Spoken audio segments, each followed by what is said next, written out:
เฮาก็นอนสองห้องก็จอกอยู่แต่สิกินก่อนก็ยันบ่เสร็จนะวันหยุด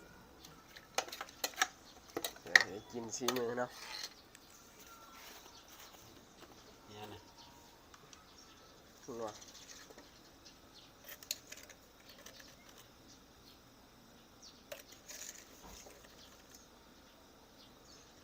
ใส่ได้แสบได้ใส่น้อยแสบน้อย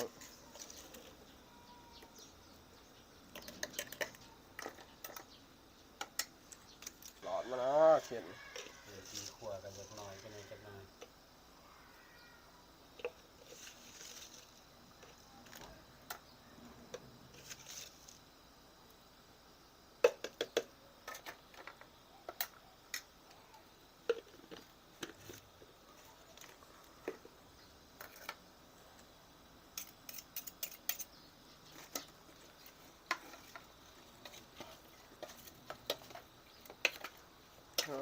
อันนี้วะ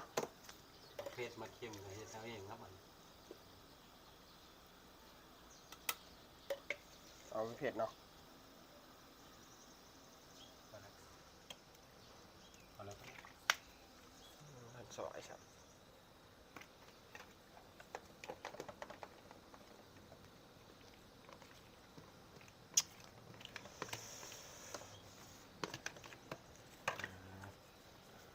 กันเห็นแล้วซ้ำเริ่มน้ำลายไหลเลยล่ะตั้งมุกตั้งใจเฮ็ดกันนะจะสิออกมาเป็นอะไรเค็มหรือจางบ่จักชิมลายจนสิอิ่มเลยแหละใส่มะหอมพอแล้ว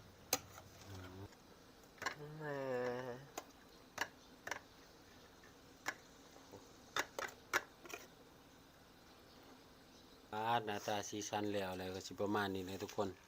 มื้อนี้ก็ลาบหมูสีมือน้องชายคือเก่าหั่นแหละ